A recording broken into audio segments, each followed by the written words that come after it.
Hi guys, I'm Priyanka Chopra and you're watching VNN. Hello everyone, my name is Pragya Devan and welcome to the Weekly Show, your one-stop destination for weekly, global and local affairs. Here are the top headlines for today. Statistics Canada's recent report says that more than 64,000 people left Toronto for other parts of Ontario from mid-2020 to mid-2021. Netflix increases their subscription plan. Listen to our exclusive chat with the team members of Toronto-based music band, the Blackfish Project. Realtor Praveen Arora talks about the surge in housing crisis in GTA. And entrepreneur Pramod Goyal gives advice on how to grow your startup business. Canadian Prime Minister Justin Trudeau has said that Canada is doing all it can to stop people from smuggling across the US border after a family of 4 froze to death in a mind-blowing tragedy. US authorities have charged a US man with human trafficking after the 4, a man, a woman, baby and a teenager, were found dead in the province of Manitoba, a few yards north of the frontier with Minnesota. Reports suggest that the victims were undocumented Indian nationals. Local officials say that the incident was unusual since in the past, people have tried to cross into Canada from the United States rather than the other way around. Amidst the mounting pressure on Russia over its invasion on Ukraine, the top US and Russian diplomats made no major breakthroughs at talks on Ukraine, but agreed to keep talking to resolve a crisis that stokes fears of military conflict. After the talks in Geneva, US Secretary of State Antony Blinken warned of a swift and severe response if Russia invades Ukraine after massing troops near its border. Russian Foreign Minister Sergei Lavrov said that Moscow was still waiting for a written response to its demands for security guarantees. Prime Minister Justin Trudeau announced that Canada will loan the Ukraine government up to $120 million in the face of Russia's ongoing attempts to destabilize Ukraine. Canada has also offered Ukraine a technical assistance grant of up to $6 million to support the implementation of the loan. This isn't the first time when Canada has loaned Ukraine money. According to the government records, in 2014 and 2015, a total of $400 million was provided and it was repaid with interest as of 2020. To tackle the housing crisis in Canada, Prime Minister Justin Trudeau has announced 10,000 affordable housing units through the Rapid Housing Initiative. These housing units will help vulnerable Canadians and those experiencing or are at risk of homelessness. A third of the units will support women or women and their children, and more than a third of the unit will assist Indigenous people. Today, Ontario reports 4,114 cases in hospital with COVID-19, but the overall number of patients requiring intensive care fell slightly. According to the Ministry of Health, 590 people with COVID-19 were in ICUs, which is down from the number of 594 which was reported yesterday. Dr. Kieran Moore, Ontario's Chief Medical Officer of Health, says that this week, new admissions to hospitals and ICUs seem to be decelerating, while the average length of time patients require care is stabilizing. He also said that COVID-19 test positivity rates appear to be stabilizing somewhat after reaching the unprecedented levels in recent weeks. In order to make up for low fuel sales, the Ontario government is giving a $120 million boost to cities' gas tax funding. Ontario municipalities with public transit systems will receive an additional $120 million in funding this year. The Ontario government provides those communities with 2 cents per litre of the provincial gas tax revenue it collects. But this year, the government is topping up the funding with the additional cash to make up for reduced gas sales during COVID-19 pandemic. The 107 municipalities will be receiving more than $375 million in total. The City of Toronto says that residents can now call its 311 phone line to request snow clearing, as many citizens complain that their streets still aren't plowed 3 days after a major storm. Toronto City declared a major snowstorm conditions, allowing it to tow cars that obstructed its plows to ensure that its crew could clear the streets after about 36 centimeters of snow fell on Monday. Toronto Mayor John Tory says that 311 requests will be dealt with in order of priority. Rockstar Meatloaf, who's adored by millions for his popular albums like Bat Out of Hell and anthems like Paradise by the Dashboard Light, 2 out of 3 Ain't Bad and I'd Do Anything for Love, has passed away at the age of 74. No cause of death or any other details were given, but reports suggest that the singer had numerous health scars over the year. Meatloaf's Bat Out of Hell was one of the top-selling albums in history with worldwide sales of more than 40 million copies. He appeared on television, radio and films including Fight Club and cameos on Glee and South Park. A tearful Adele posted an announcement on social media postponing a series of Las Vegas concerts due to start on Friday because half of her crew members were sick with COVID-19 and the pandemic has caused delivery delays. The British superstar had been scheduled to start a 3-month residency at the Caesars Palace Hotel in what were to be her first live appearances since 2017. Power couple Priyanka Chopra and Nick Jonas have welcomed their first child together via surrogacy. The couple announced the news on social media. Priyanka and Nick Jonas tied the knot in 2 glamorous ceremonies at the Umaid Bhavan Palace in Jodhpur, India, in front of 225 guests. Many Bollywood celebrities have congratulated the couple on social media. And that was it in today's bulletin. Subscribe to our channel to know more updates. Thanks for watching. Canada's urban exodus picked up steam into the second year of the COVID-19 pandemic, with tens of thousands of people leaving Toronto and Montreal for smaller cities or rural areas. What is the reason for this mass exodus? Our next report will tell you more. The city of Toronto is hands down the most famous city in the province of Ontario. Major offices, banks, shopping malls, cafes and restaurants, museums, parks, nightclubs and pubs, you name it and you'll get it in Toronto. Some people even call it a replica of New York City. There is no dearth of work opportunities in Toronto, and maybe that is the reason why many new immigrants choose Toronto as their home. But the pandemic has changed it all. The latest data from Statistics Canada show that people are now moving from big cities like Toronto and Montreal to rural areas. What is causing this mass exodus? Why are people moving to smaller cities? Is the skyrocketing housing prices the reason for people to leave? Are there enough jobs in smaller cities? We will explore all these questions in this video. My name is Pramod Goyal and you're watching VNN.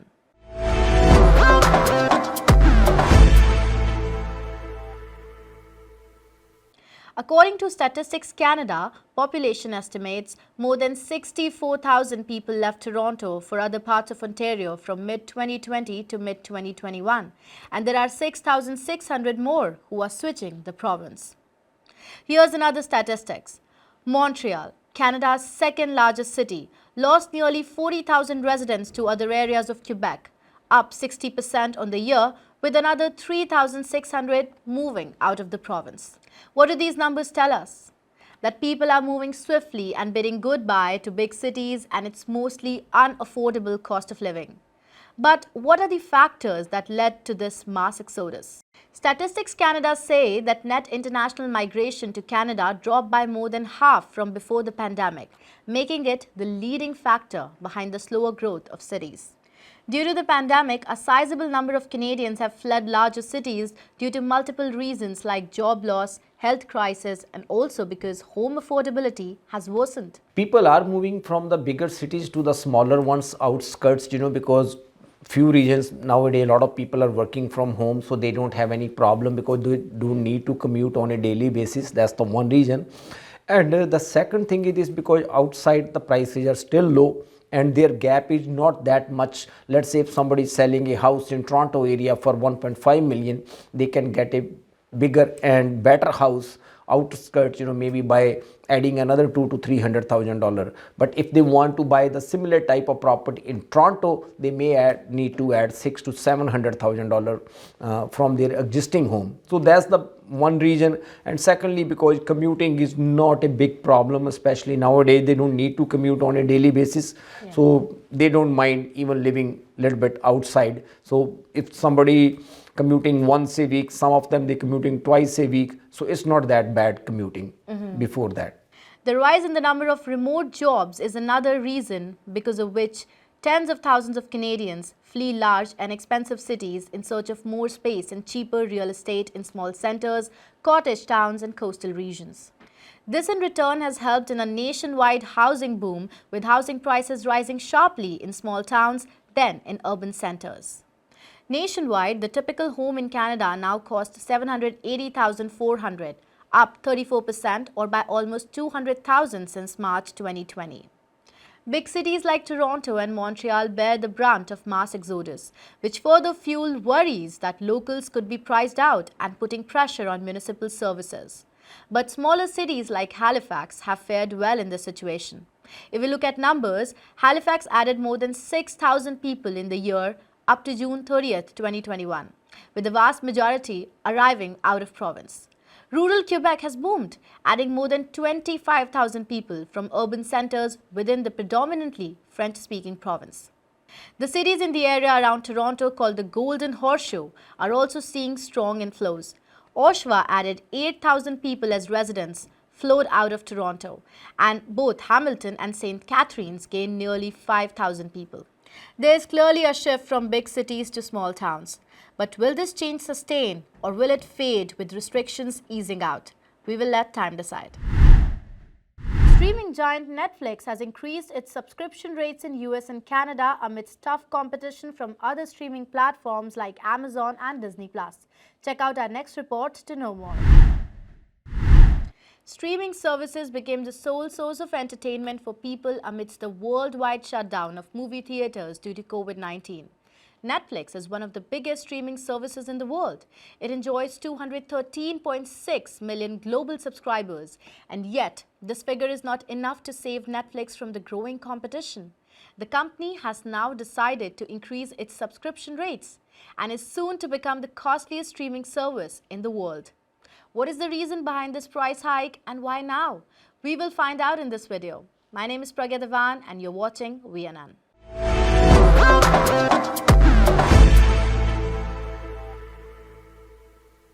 Netflix has raised its monthly subscription price by $2 per month in the United States, depending on the plan.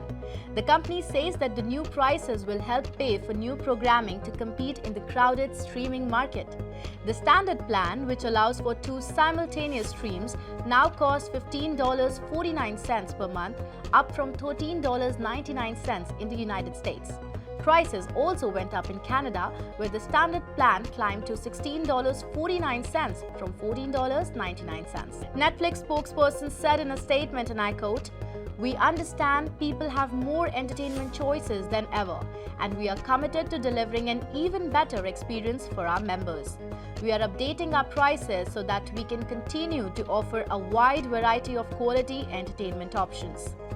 In Canada, the premium plan rose by $20.99, but the basic plan remains unchanged at $9.99. The United States and Canada is Netflix's largest region with 74 million customers as of September 2021. But ironically, most of the company's recent growth has come from overseas.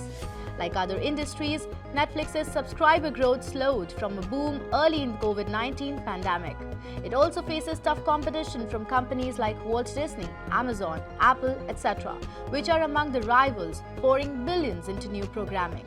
Thanks to Netflix's South Korean dystopian thriller Squid Game that helped Netflix maintain its top position in the market. The price hike announcement by Netflix has received mixed reactions from the subscribers, but one thing is sure, Netflix and chilling will now come with an added cost. This week I chatted with the team members of the Blackfish project, a multi-genre project composed by Persian-Canadian composer Kian Imami and commissioned by Tonbo String Quartet in Toronto. Listen in.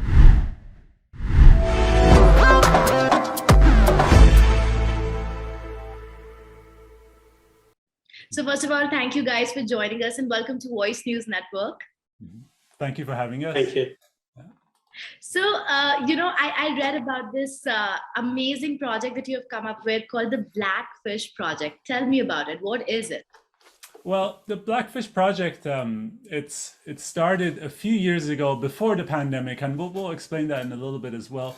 But it's a multi-genre music-based project that's composed by Kian, who you see over here, Kian Imami. And it was commissioned by my string quartet, the Tonbo String Quartet. We commissioned this in 2019, I believe, and it's loosely based on a story. It's actually a children's story called The Little Black Fish, or Mahisiyar Kuchulu in Farsi.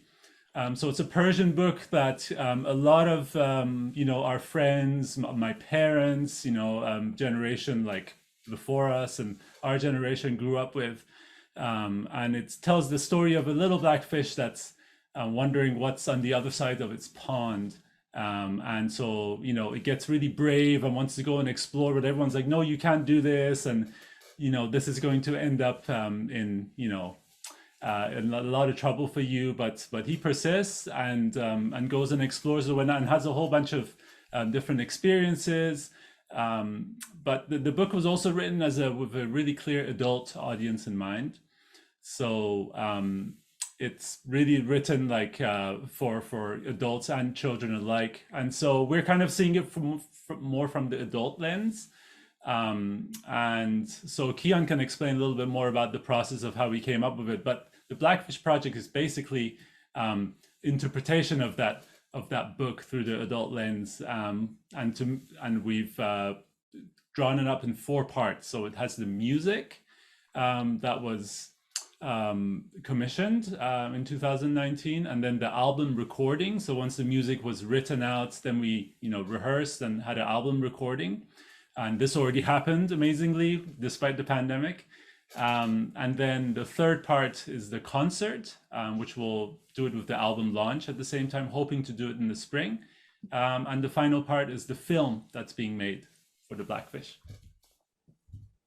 So I will come to all of these parts, like, about the film, about your, recording experience during COVID-19. But Kian, if you want to add more to this, like, what this project means to you. Yeah, that's a very great question. Actually, it was a very unique project and journey for me. And when I wanted to start writing music of this little blackfish, I experienced some difficulties and I was disappointed because, first of all, I was in the last year of my doctoral program at U of T, which was very demanding. And I realized that I need to do my last 2 projects at the school from the scratch again. And also, we all experienced the COVID-19 pandemic, which made a very hard situation for all of us. And besides that, I was supposed to write my music based on the Little Blackfish story, which started, with the monotone life of a little blackfish in a pond. And I wasn't sure if it could be a good subject for writing music for the first movement of the Blackfish. But at the same time, a number of events helped me to shape the Blackfish music. The first one was a movie called The Touring Horse by Bellator, and it showed me how artistically the director described the very dark atmosphere of the repetitive life of 2 farmers, a father and a daughter, and their horse for almost 3 hours. So it came to my mind that any theme or subject has the potential to be transformed to a great creation. Meanwhile, I was completing my research at U of T about the narrative of contemporary Canadian Persian composers. And in one of my sessions with my advisor, she said, why don't you write about yourself as an immigrant composer as well? So it was a very great moment in my life. And the very last thing was another phrase I heard when I was watching the Oscar 2020 ceremony.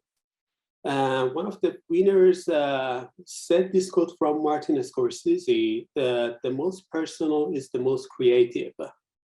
So I decided to write a musical autobiographical work which draws parallels between my own personal life and the life of the little blackfish.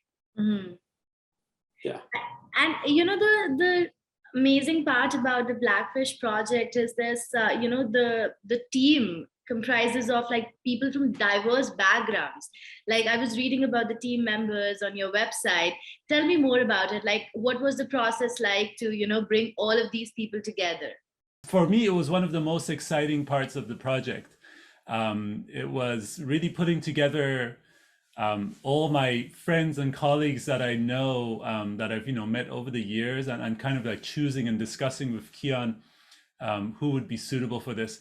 Well, the basis of the project was my string quartet. So it's 2 violins, a viola, and a cello, and we've played together for many years. And the group's actually been in existence for over 10 years now. But so that was the core of the group. But when talking to Kian, we kind of wanted to make it a little bit more a little bit more exciting, a little bit more out there and experimental. So we decided to add instruments, and that's when it became a lot of fun. So one of the first people that came to mind to add to this group was a really beautiful, amazing Syrian clarinet player by the name of Maj Sukar.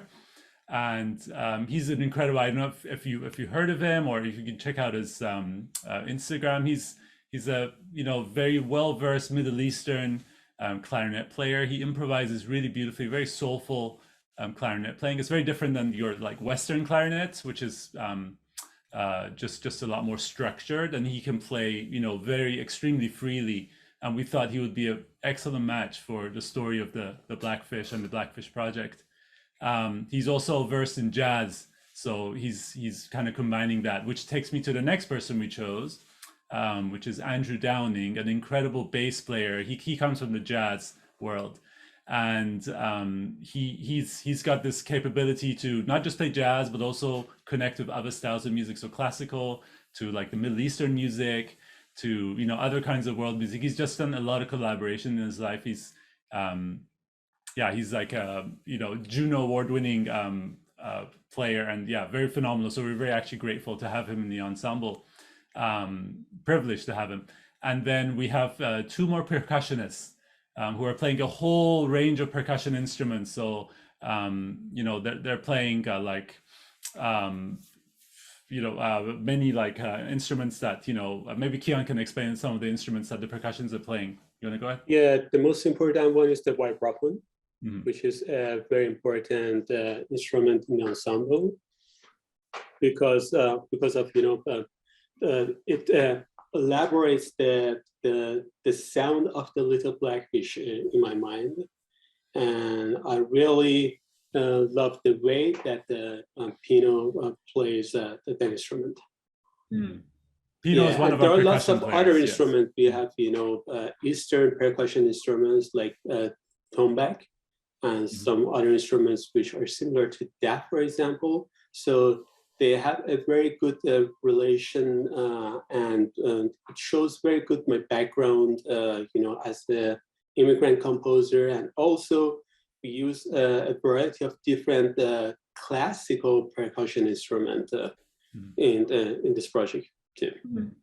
So was that a conscious decision to bring all these instruments from from different cultures together?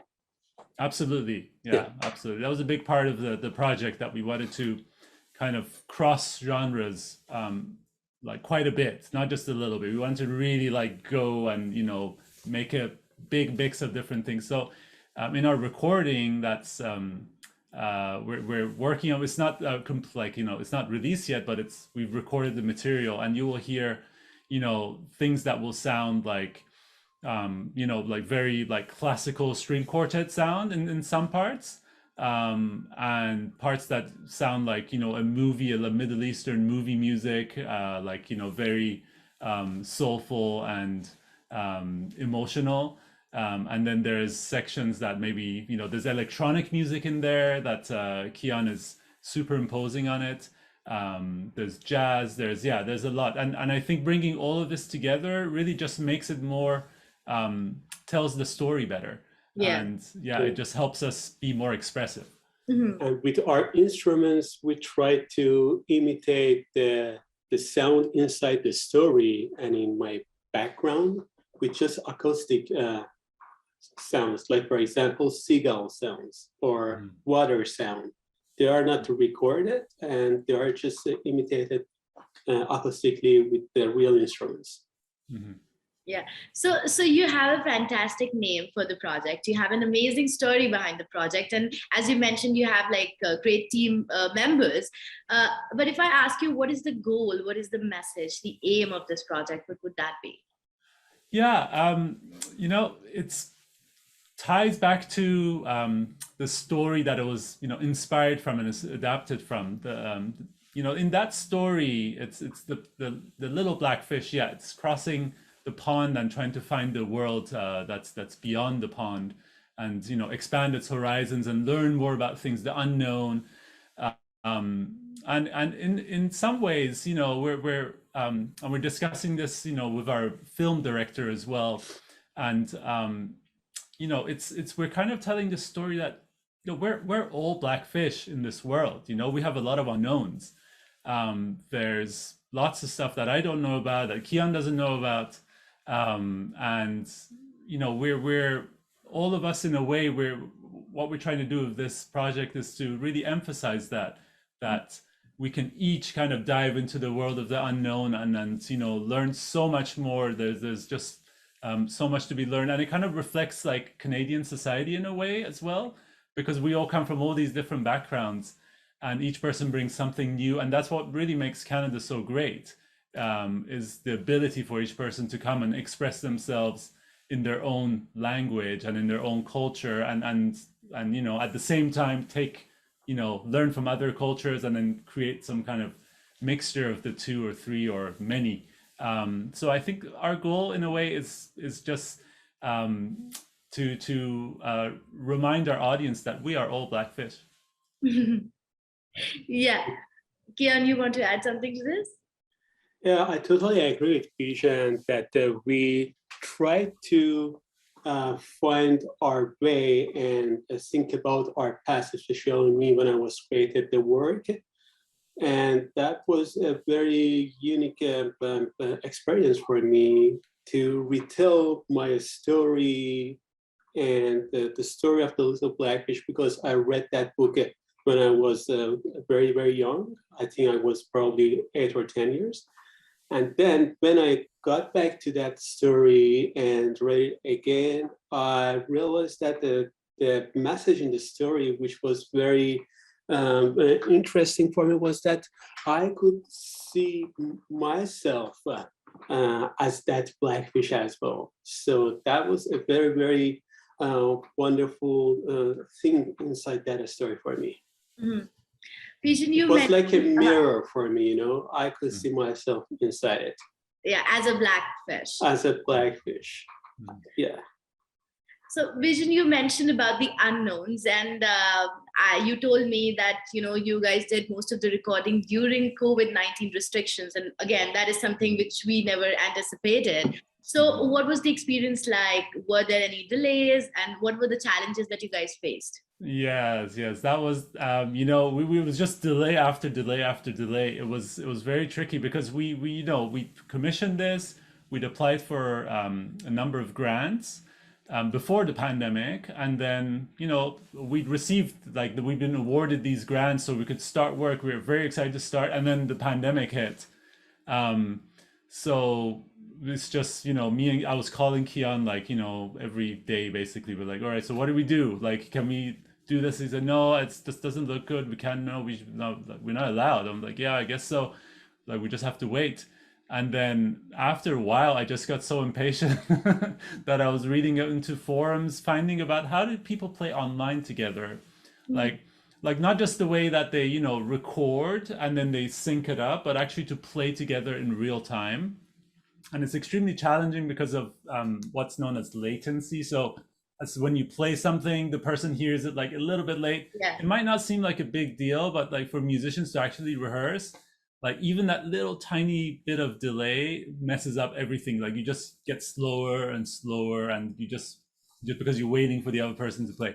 So I figured out I did some research, and then with Kian's approval, because he was the one with the money for creating the project, so he funded this endeavor to go and purchase a whole bunch of equipment, that we can connect our, make a really solid, robust internet connection with, microphones and everything. And then I drove to each person's home and dropped off the equipment to their houses. And then, Kian and I did one-on-one sessions with each person, helping them set up. We use a software that's called Jamulus. There's a number of software, but this was the one we settled on. So we did like this, in the middle of pandemic, in the middle of like the first lockdown, we're just calling up people and being like, okay, so you got to do this, do that, and it didn't work, and we had to like, diagnose it. It took a lot of time, but in the end, we got everyone on board, all the players, and then we ran our first session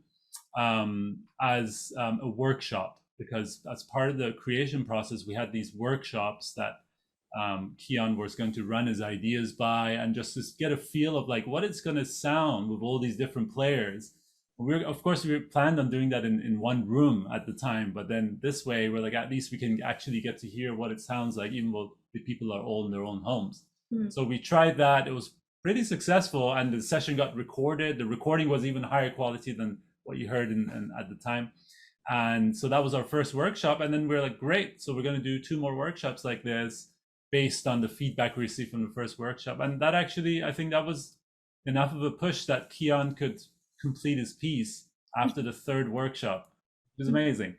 It was like a miracle for me, because I couldn't believe that we have 9 different performers remotely, and they all played together on their isolated room, and it sounds okay. And this work is really, some parts of it's really experimental, and I couldn't believe that it could be happen. But this remedy helped all of us to move forward during this pandemic. Yeah, so we just found a way around it, basically. Yeah. Yeah. So Kian, because you were the one who put money into this, did you think once that I should put this project on back burner for a while till the time the restrictions ease out?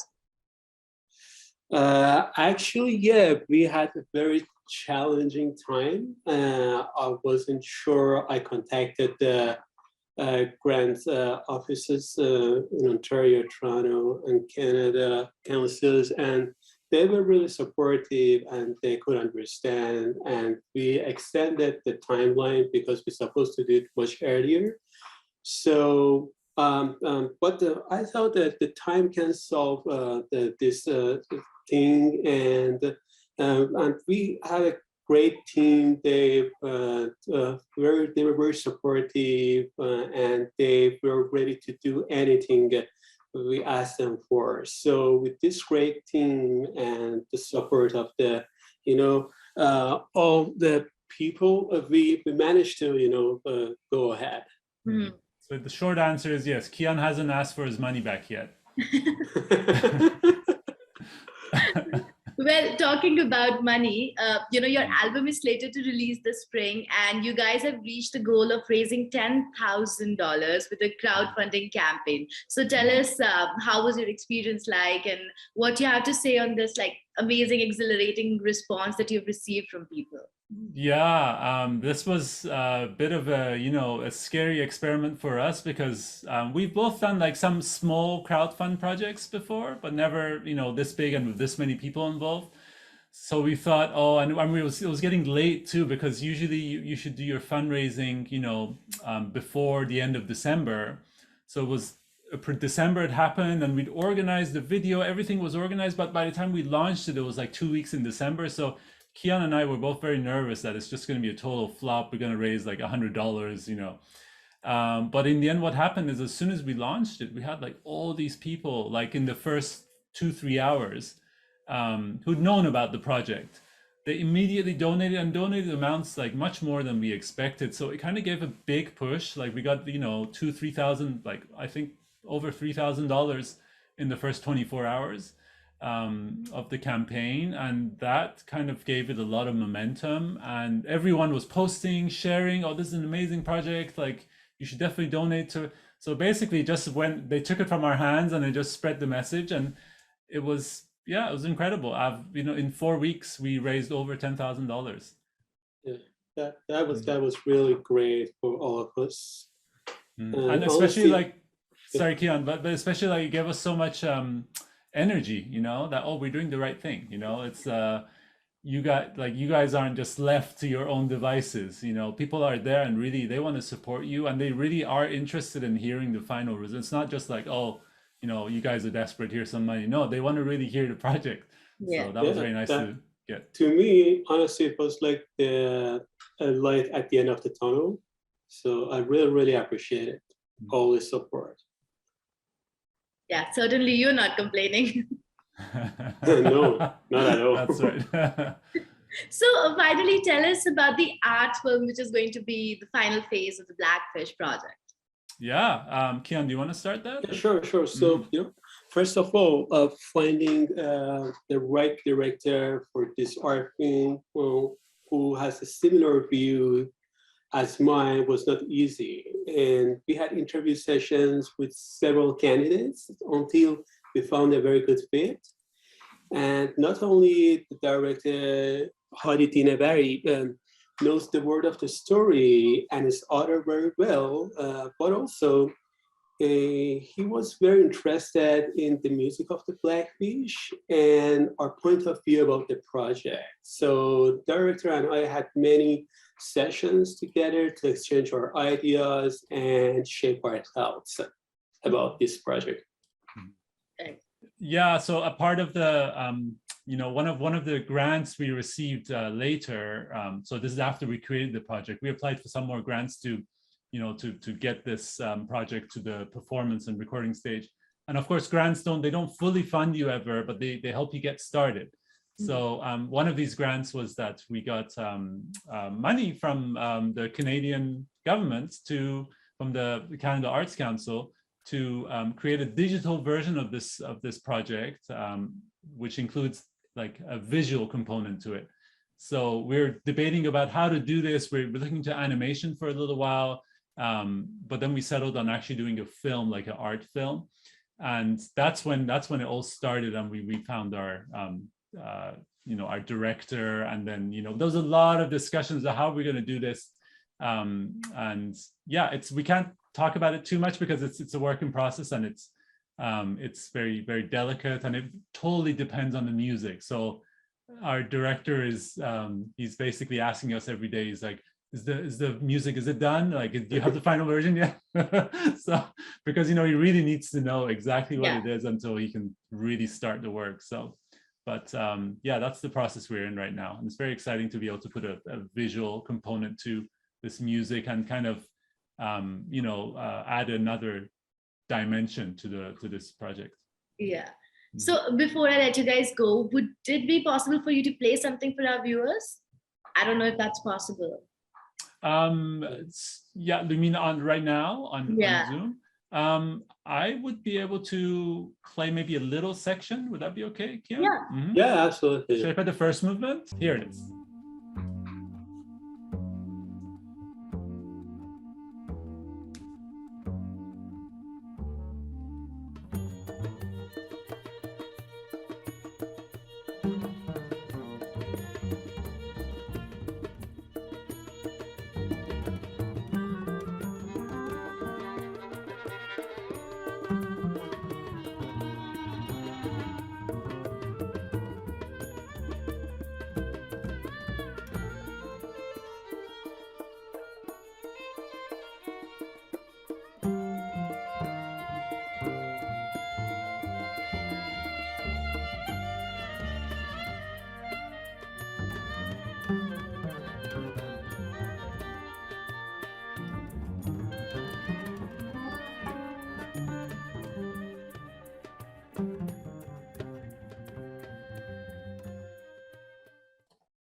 That was a little excerpt from the first movement.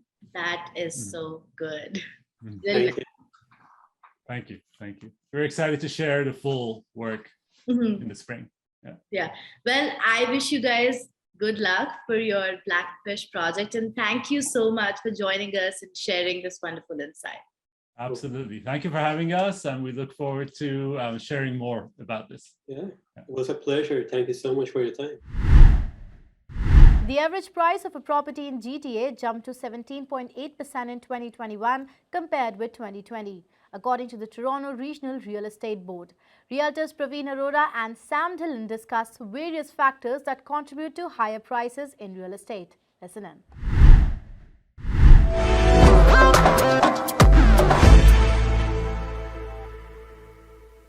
Hello and welcome. You're watching Voice News Network. My name is Pragya and I'm joined by Mr. Praveen Arora and Mr. Sam Dillon. And as you guys know, we are going to talk about real estate. And today, first of all, thank you for being here. Thanks, Pragya. Thanks for having us over, So, before this interview began, we were talking about like how there is an increase of 10% in just 30 days, in the real estate market. Can you elaborate more on that? What is it? This is a very hot news, Pragya. In the last 30-40 days, there is a substantial growth in the market.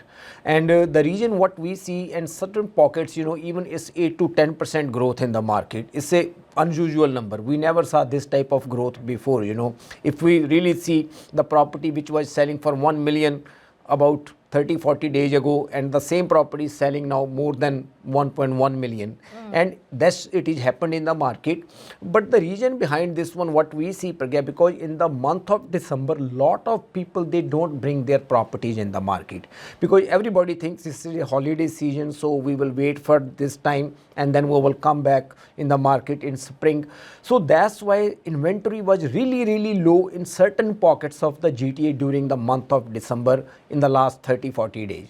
So that's why in certain pockets there was a growth of 8 to 10% in the market, which is very unusual. Usually it doesn't happen that fast, and if it continues, people will be doubling their houses within 1 year, which is very unusual. So do you see this increase in prices to grow even more this year? The predictions are, Pragya, the way market looks like the whole year in 2022, there will be a growth between 15 to 20% in the market. But I don't think so the same thing will happen down the road, that in 30 days there will be such a huge growth, because now what we see, there is not much but slightly inventory start coming in the market. So inventory start increasing in the market slowly. In the month of January, in the last week or so, we saw there is more properties coming in the market now. So that change is happening. Moreover, the banks are talking about increasing the interest rate. So when interest rate goes up, usually the prices will come down. That's in the past that has happened. But will this interest rate increase affect the prices this year? That's something we have to see, because the inventory part is really playing a big part in the market. And since the inventory is so low, I would say it's historically low, so it might not, even the interest rate might not put a brake on the price rise in this market. Yeah. So for the sellers, is it going to discourage them, like the price hike? See, when the prices are going up, Pragya, it does not discourage the sellers, but definitely it postpone their plans.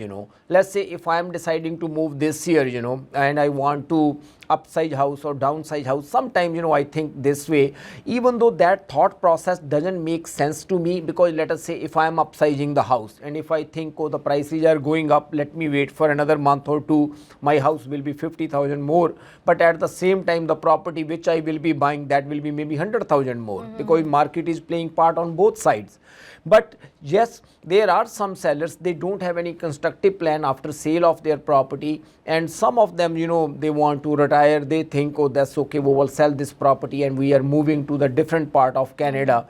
Yes, sometimes people delay their decisions, in this market, because they think down the road they will get more money for this, for their property. At the same time, we should also keep in mind that not everybody is at the luxury to delay their plans, because they might have already bought something and their closing is coming up and they have to sell. No matter what, they have to sell their property.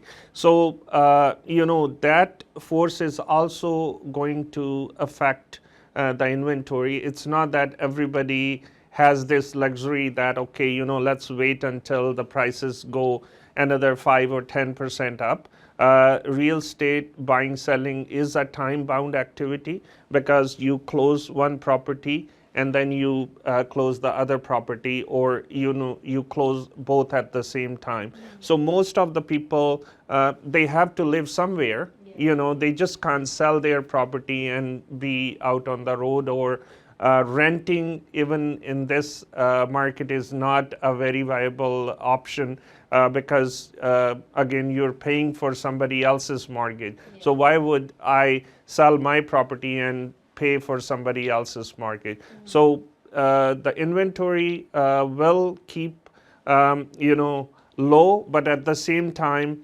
the sellers will have to decide in a timely manner to sell their properties.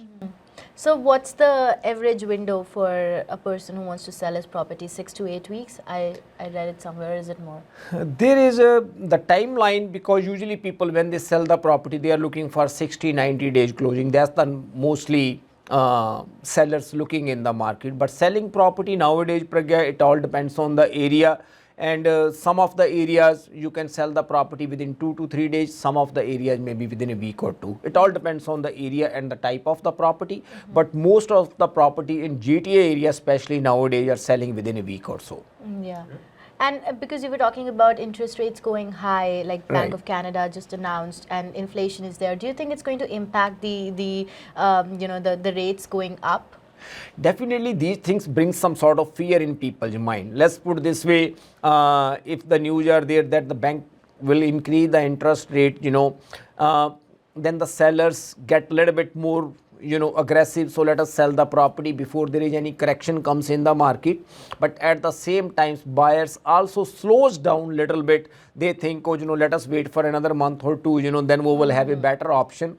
It does not change huge in the market, but definitely it will bring some sort of balance in the market, because right now what is happening, any property, Pragya, nowadays, it comes in the market, there is more than one offer on that property. So what that indicates, there is more buyers in the market, less sellers in the market.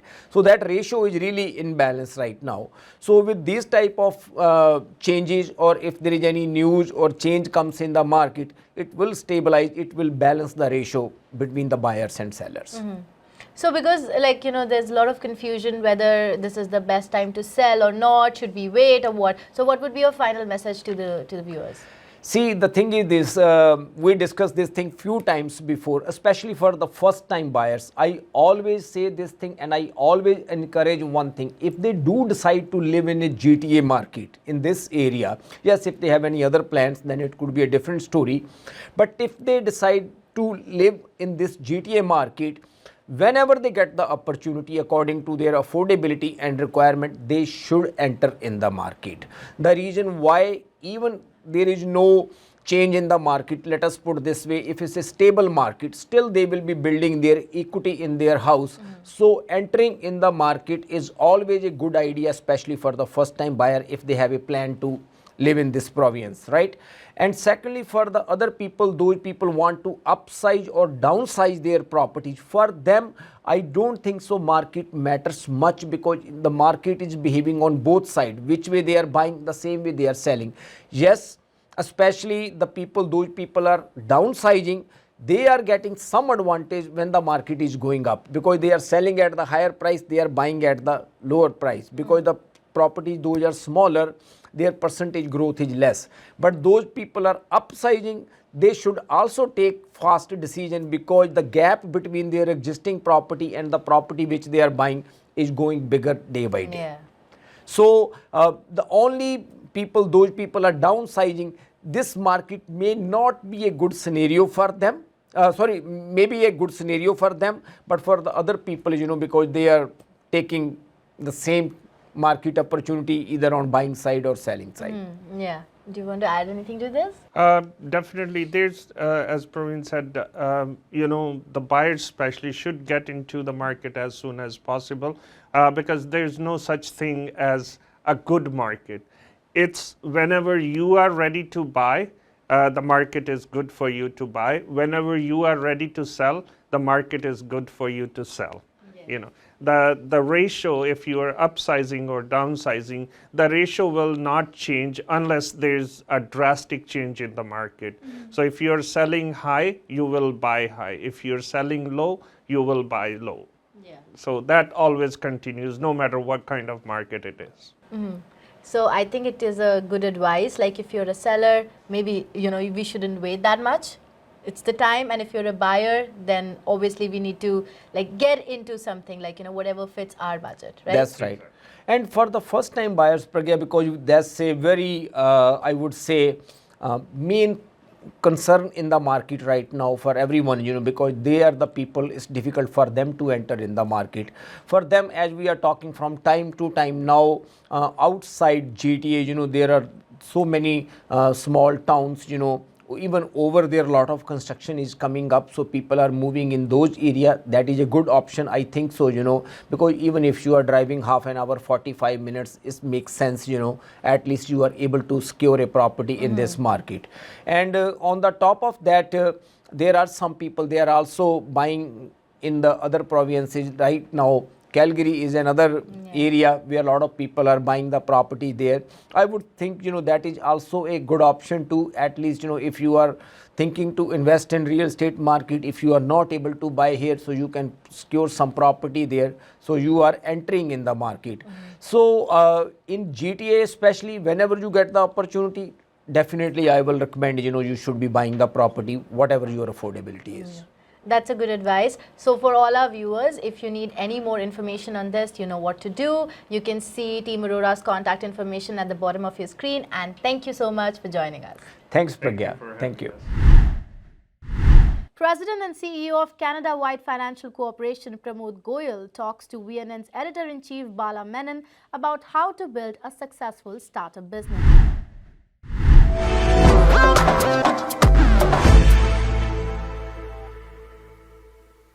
Hello, welcome to VNN. We have with us today Mr. Pramod Goyal. He is the CEO of Canada-wide Financial Corporation.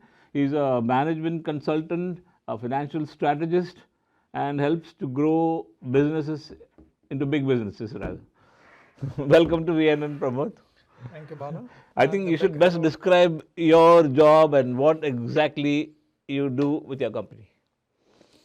I mean, that our listeners will be very interested. So as you said, Bala, I'm a management consultant and a business advisor. So basically my company, Canada-wide Financial, is into the market space helping businesses, especially the small and medium businesses, to aim at and grow into larger, bigger business operations. And we help them strategize, execute, implement, and find out ways, provide them solutions as to how they can grow. Many people are interested. I've been talking to some people that they're interested in what is a startup business? Is it just something that you register a business and is that a startup? Or a startup business should be something that is disruptive, it will create some ripples in the economy. Is that a startup? What exactly is that? To some extent, yes. So startup can be described as a business which is in initial stages of operations. And primarily you would say it's a new idea or a concept. It could be either a product or a service. And the key piece is, as you were saying, is basically the disruptive nature of the idea or the product that you come. Amazon and Uber, those began that way as startups, that way? Yes, they were also. I mean, you can categorize now they were no longer a startup, but yes, initially when they started, so they were considered startups because they came up with a technology or a service aspect which was disruptive to the normal traditional marketing at that time. So what would be your role as a planner, as a management consultant, be in this sort of a startup businesses? So as we just discussed, so startup is basically somebody coming up with the idea of bringing out a service or a product that could change the way existing norms are for that particular aspect of doing business. So, but now it's just the initial stage. So somebody thought of an idea or a product, and then they would have to take it forward into actually running it into a business operation. So not necessarily the person who has the idea, he or she is well versed into making it a business venture, or even if they have some idea, then at least they would need some help.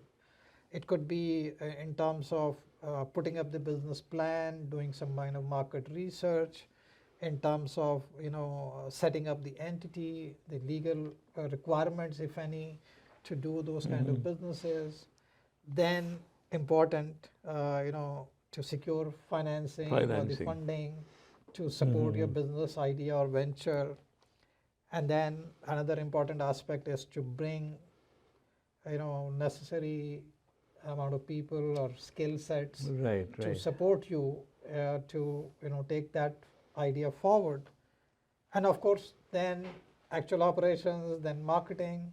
So it involves a whole gambit of things. So you need, not necessarily everybody has that expertise by themselves to take it forward. So they need so these entrepreneurs should have a distinctly different idea, isn't it, than what exists in the market to make it a success. For sure. A lot of people copy or duplicate things. They also survive. But of course, the basic idea of a startup is that you have something new to offer, and then you can scale it to a level that, there's no bar. There is a difference between, say, a startup company and a small business company, isn't it? What is the main difference? Small business is a small business. Startups are also small businesses when they start, but small businesses, I think, remain as small businesses. Is that it? And startups grow. But inherently, small businesses is what I can say is they're a level of entrepreneurship. People cater to some existing demand in a localized kind of a setup, and they offer services, run a business as kind of maintaining, but they don't go too far. In terms of operation size. Whereas a startup, there is no limit. As you gave examples initially, Amazon or Facebook or Meta. Yeah. So small businesses are sort of confined to a sort of a geographical area, small area, rather. Not necessarily, but I would say majority of them. Majority of them. But there could be small businesses who are providing services or who are in manufacturing. So their operation could be larger, but I would say bulk of them or majority of them are localized. What about medium enterprises and those? Again, that's why they're called small and medium, because there is at least some limit either in operations or size or financial capability, or finances or a number of employees. But startup is just the initial stage. That's why we call startup. But then it can be scaled into any level. When management consultants, they provide these services so that these companies can grow. Is that it? No, I can't speak of everyone else what they do, but yes, we do. My firm does provide assistance to people in terms of any particular aspect or overall handling their cases. So small businesses, you said they are very, very different from medium enterprises also. Their needs are different, isn't it? So it's basically the category. Small can be, if general. How small is small? Yeah, how small is small? How many employees or what is the capital available? The criteria is different in different landscapes. In Canada, it can be qualified in terms of different interpretations based on taxes, based on Industry Canada guidelines. So it could be a smaller operations involving fewer number of employees and up to a certain threshold. So 10 to 100, is that a small company? Yes, anything less than 100. Okay, and so that could be classified as small business. So what about these retail outlets are not? Are they considered small businesses? They could, if they're within that threshold. Okay, the cross the threshold. If for any reason their annualized turnover is more or the profitability is more than $500,000, then they don't get that exemption.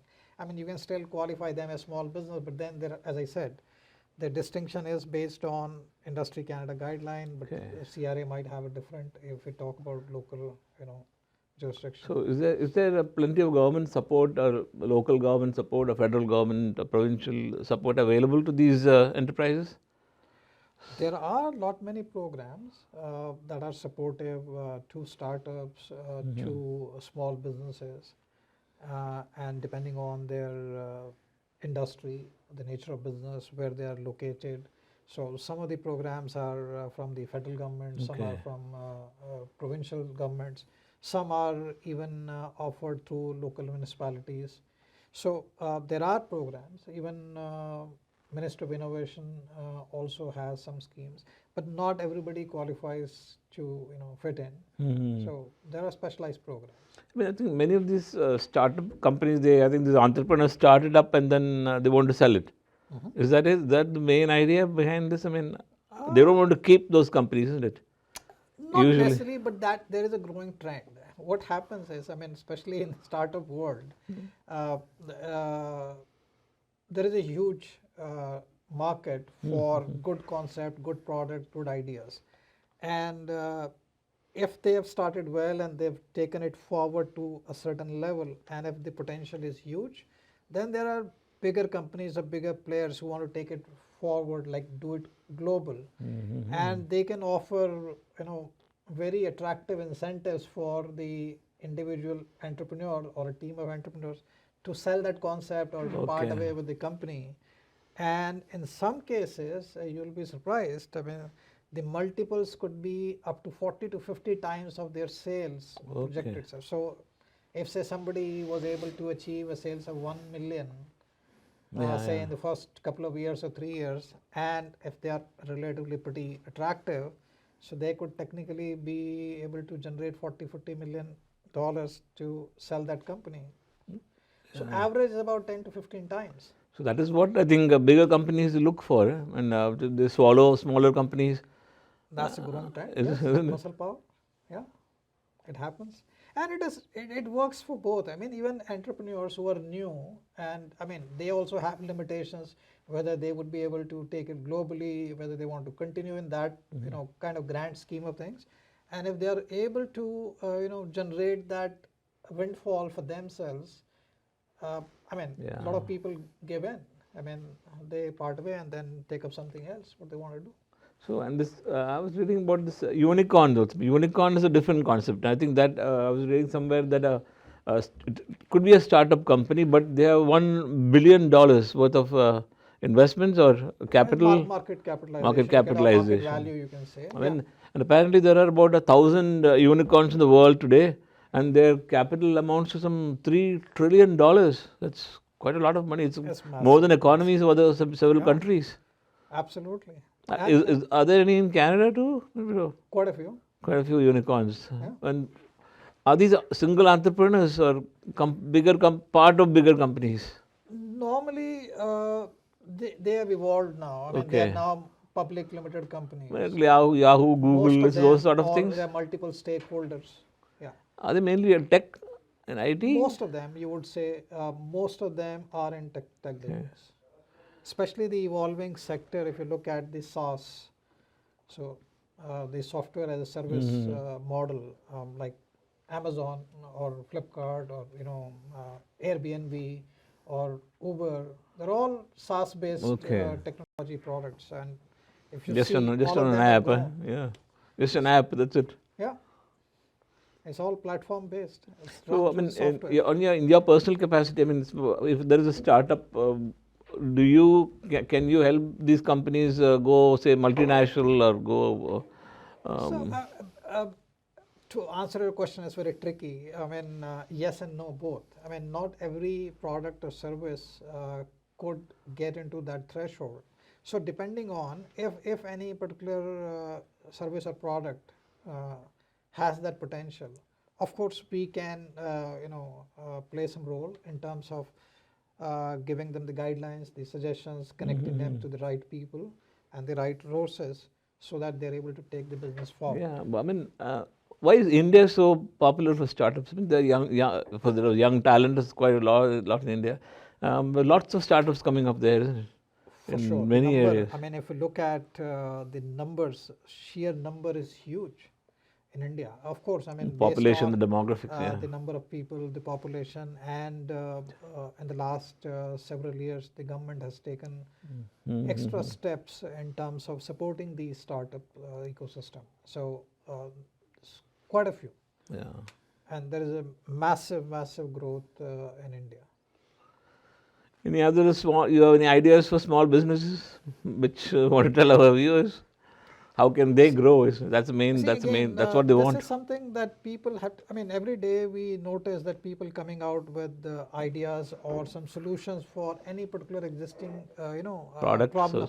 okay. So it's basically generating out of a problem. So you have to think of, okay, this is a bottleneck or a problem in this area, how we can resolve this, Right. and you find a newer way of addressing that problem, or disturbing that, okay, any existing system or process takes long or is complicated. So if you have a solution that could reduce the bottlenecks and increase efficiency, depending on Yeah. what it is, so that can then be scaled, and then its application could be worldwide.